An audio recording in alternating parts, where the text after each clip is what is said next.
एक और खबर मैं आपको बता दूं, अमेरिका की सेनेट में राष्ट्रपति डोनाल्ड ट्रंप के खिलाफ एक ऐतिहासिक प्रस्ताव पास हो गया है। ईरान के खिलाफ सैन्य कार्रवाई तुरंत रोकने का प्रस्ताव 48 के मुकाबले 50 वोटों से मंजूर हो गया है। यानी डोनाल्ड ट्रंप से यह कह दिया गया है कि वो ईरान के खिलाफ युद्ध तुरंत बंद कर दे। बड़ी खबर यह भी है कि ट्रंप की अपनी ही रिपब्लिकन पार्टी में बगावत हो गई है। उनके 4 सांसदों ने डोनाल्ड ट्रंप के खिलाफ जाकर यस में वोट दे दिया। रिपब्लिकन सांसद कॉलिंस कैसिडी, वुरवॉस्की और इसमें रैंड पॉल भी हैं। दूसरी तरफ जो डेमोक्रेटिक पार्टी है उसमें से केवल एक सांसद जो फेडरमैन है, उन्होंने प्रस्ताव के खिलाफ यानी डोनाल्ड ट्रंप के समर्थन में नो वोट डाला। वोटिंग के दौरान दिग्गज सेनेटर मिच मैकोनेल और मैकॉर्मिक वो दोनों ही गैर हाजिर रहे तो उन्होंने वोट नहीं डाला। 1973 के वॉर पावर्स एक्ट के बाद यह पहला मौका है जब अमेरिकी संसद के दोनों सदनों में राष्ट्रपति को युद्ध रोकने का आदेश दिया है। सेनेट में मिली करारी शिकस्त के बाद अमेरिका के राष्ट्रपति डोनाल्ड ट्रंप का गुस्सा 7वें आसमान पर है और यह फूट पड़ा है। उन्होंने social media platform truth social पर एक बेहद आक्रामक पोस्ट साझा कर अपनी ही पार्टी के बागियों और विपक्ष पर तीखा हमला बोल दिया। डोनाल्ड ट्रंप ने लिखा कि जब ईरान को मैंने घुटनों पर ला दिया तब सेनेट ने बेमतलब ही वॉर पावर्स एक्ट पर वोट कर दिया। उन्होंने अपने खिलाफ वोट देने वाले अपनी ही पार्टी के उन 4 सांसदों को सरेआम लूजर यानी हारने वाले करार दिया। डोनाल्ड ट्रंप ने यह भी लिखा कि अमेरिकी सेनेट में दुनिया भर के नंबर 1 आतंकी स्पॉन्सर ईरान को यह संदेश दे दिया है कि अमेरिका के भीतर बड़ी फूट पड़ गई है। इसके बावजूद डोनाल्ड ट्रंप ने कहा कि वो अपना पूरा काम करेंगे और उसके बाद ही वो दम लेंगे। आइए अब हम आपको मिलवाते हैं कि डोनाल्ड ट्रंप के वो 4 बागी सांसद कौन हैं। सबसे पहले हम बात करेंगे थॉमस मेसी की।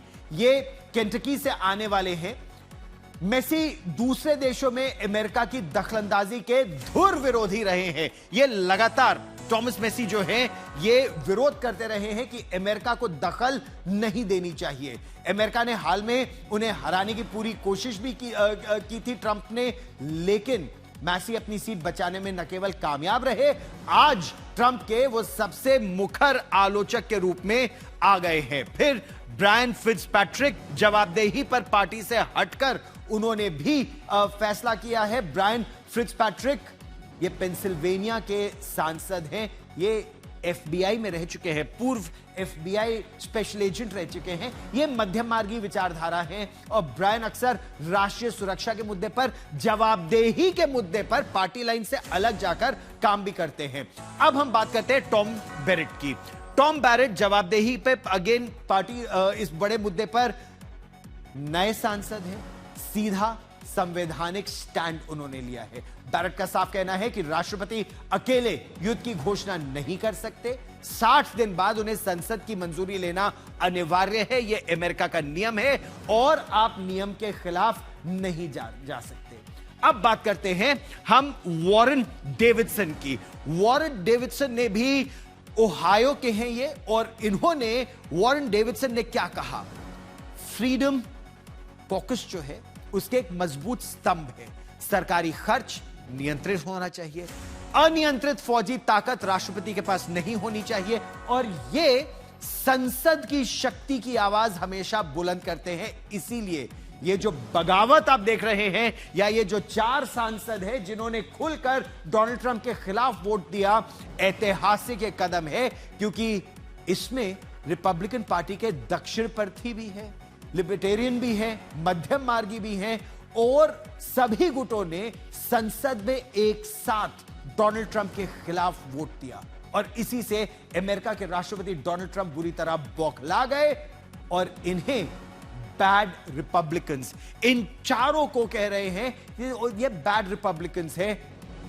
लेकिन ये जो विद्रोह है ना, ये साफ बता रहा है कि अमेरिका के राष्ट्रपति अपने आप तय नहीं कर सकते कि क्या सही है क्या गलत है। 60 दिन बाद उन्हें संसद में जाना होगा, देश को बताना होगा और फिर अगला निर्णय करना होगा। और इसी बात से अमेरिका के राष्ट्रपति इस समय बेहद नाराज हैं।